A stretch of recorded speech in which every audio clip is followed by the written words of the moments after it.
এই ভিডিওটা শুধু সেই সকল মায়েদের জন্য যাদের বাচ্চার বয়স 6 মাস বা 7 মাস, মানে যারা সবে সলিড খাওয়া শুরু করবে বা করেছে। আমার মেয়ের জন্য খাওয়ানোর জিনিস কিনতে গিয়ে আমি অনেক টাকা নষ্ট করেছি, তাই আজ অনেস্ট ভাবে দেখাবো কোন জিনিসগুলো সত্যিই কাজে লাগে আর কোনগুলো না কিনলেও চলে। শেষ পর্যন্ত দেখুন, 1 টাকা অযথা খরচ হবে না। So hello everyone, good afternoon and welcome back to my new vlog. অনেকদিন ধরে এই ভিডিওটা বানাবো ভাবছিলাম, সো ফাইনালি আজকে বানিয়ে ফেললাম। এখন বিকাল 3টে বাজে। আমি আমার মেয়ের খাওয়ানোর জিনিসপত্রগুলো গুছিয়ে পরিষ্কার করছিলাম, মানে যেগুলো দিয়ে আমি ওকে ছোটবেলা থেকে খাইয়েছি আর এখন সেগুলো লাগে না। আমার তোফা যখন সলিড খাওয়া শুরু করেছিল তখন আমি অনেক কিছু কিনেছিলাম, কিছু জিনিস খুব কাজে লেগেছে, আবার কিছু জিনিস একদমই লাগেনি। তাই ভাবলাম আমার এক্সপেরিয়েন্সটা আপনাদের সঙ্গে শেয়ার করি, যাতে নতুন মায়েরা জিনিস কেনার সময় ভুল না করে। আর এখন যেহেতু দুপুর, তাই আমি তোফাকে খাইয়ে ঘুম পাড়িয়ে দিয়েছি। আজ এই ভিডিওতে আমি একটা একটা করে দেখাবো আমি কি কি কিনেছিলাম, কোনটা মাস্ট হ্যাভ ছিল আর কোনটা পুরো ওয়েস্ট ছিল, সবকিছু আমি আপনাদের সঙ্গে শেয়ার করব। আর এই যে 3টে ইনসুলেটেড ফ্লাক্স দেখতে পাচ্ছেন, এর মধ্যে হলো 2টো প্লাস্টিকের আর একটা স্টিলের। প্লাস্টিকের তুলনায় স্টিলের ফ্লাক্সটা আমার সব দিক দিয়ে বেটার লেগেছে,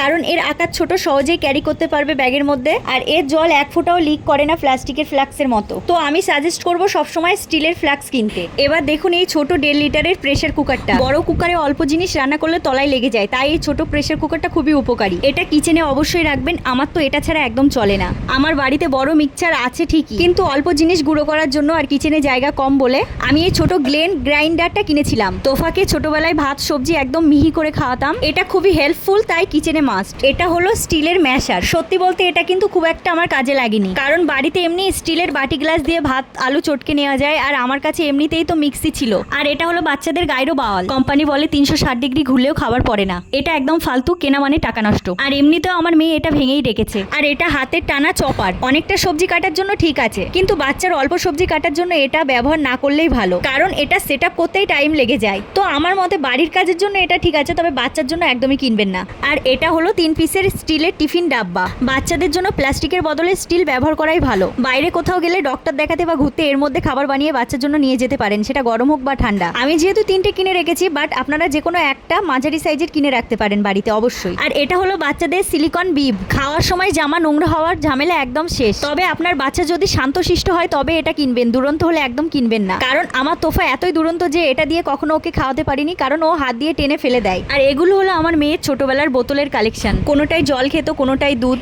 এছাড়া আরো 2-1টা ছিল যেগুলো ভেঙে ফেলেছে বা ড্রেনে ফেলে দিয়েছে। আর এটা আমার মেয়ের ফার্স্ট ফিডিং বোতল, এটাতে অনেকদিন ধরে ও দুধ খেয়েছে, তাই বোতলের কালারটা এমন হয়ে গেছে। আর এরপর এই যে বোতলটা আপনারা দেখছেন, এটা কিন্তু নর্মাল ফিডিং বোতল না, এটা লাভ ল্যাপের স্পেশাল বোতল, মানে এটা ব্রেস্ট পাম্পের বোতল। মায়েরা পাম্প করে দুধ এখানে জমায়, তারপর বাচ্চাকে খাওয়ায়। এটা বিপিএ ফ্রি, তাই সেফ। আর এরপরে স্টিলের ফিডিং বোতল দেখতে পাচ্ছেন, এটা গরমের জন্য সবচেয়ে ভালো। এটাতে এখন আমার মেয়ে জল খায়। সত্যি বলতে এত বোতল কেনা ঠিক না, আমার মতে একটা স্টিলের আর একটা ভালো ব্র্যান্ডের প্লাস্টিকের বোতল রাখলে ইনাফ। আর এই যেটা দেখতে পাচ্ছেন, এটা হলো স্পুন ফিডার। এটা আমার মেয়ের একদমই কাজে লাগেনি, কারণ ও ছোট থেকেই খুব শক্ত খাবার খেত। ওর 4.5 মাসে দাঁত উঠেছিল।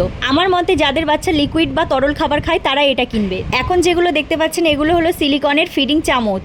এই চামচ ব্যবহার করলে বাচ্চার মাড়িতে লাগে না। আমার মেয়ের কিন্তু খুব একটা কাজে লাগেনি, কারণ ওই যে বললাম ওর ছোট থেকে শক্ত খাবার খেতে পছন্দ করতো। এরপরেই যেটা দেখছেন, এটা হলো silicon finger tooth brush. Normal ব্রাশের থেকে এটা খুবই উপকারী, কারণ এটা দিয়ে ব্রাশ করালে বাচ্চার মাড়িতে আঘাত হয় না। আর এটা হলো বাচ্চার জেল টিথার। বাচ্চাদের যখন দাঁত ওঠে তখন মাড়ি খুব চুলকায় আর ব্যথা হয়। এটা ফ্রিজে রেখে ঠান্ডা করে বাচ্চাকে দিলে বাচ্চা কামড়ালে আরাম পায়। এটা অবশ্যই নতুন মায়েরা কিনে রাখবেন। আর এটা কিন্তু আমার মেয়ে খারাপ করে দিয়েছে। আর এটা হলো ফ্রুট নিবলার বা ফল চুষনি। এটার 12টা আমার মেয়ে বাজিয়ে রেখেছে অলরেডি। ছোটবেলায় এটা আমি ওকে অনেক দিয়েছি। আমি ওকে এর মধ্যে সব রকম ফল দিতাম, আর ও এটা চুষে চুষে রসগুলো খেত। আমার মতে ছোট বাচ্চা যদি ফল খেতে ভালোবাসে তাহলে এটা অবশ্যই কিনে রাখবেন। এরকম অনেক জিনিসই কিনেছিলাম, যেগুলোর মধ্যে অনেকটা হারিয়েও ফেলেছি আর কিছুটা আমার কাছে আছে, তাই সবটা ভিডিওতে দেখানো সম্ভব হচ্ছে না। আর এটা হলো এক ধরনের স্টিলের স্টিমার বা ভাপানোর ঝুড়ি। বাচ্চা সলিড শুরু করার পর আলু, গাজর, মিষ্টি আলু, আপেল সিদ্ধ করার জন্য এটা বেস্ট। আর এই ব্রাশটা দিয়ে আমি ফিডার বা বোতলগুলো পরিষ্কার করি।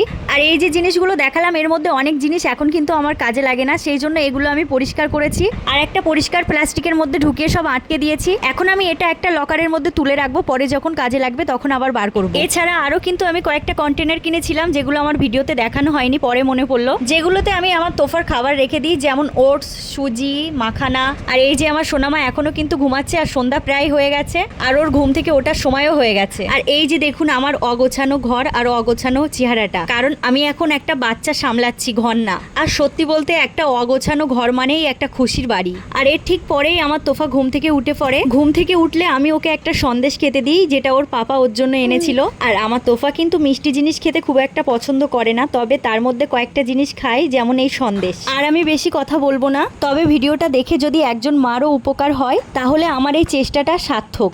ভালো লাগলে লাইক করে দেবেন, আর এই রকম বেবি টিপস, মাদের গল্প আর রিয়েল অভিজ্ঞতা পেতে কমেন্টে জানাবেন। পরের ভিডিওতে আবার দেখা হচ্ছে, ততক্ষণ ভালো থাকবেন।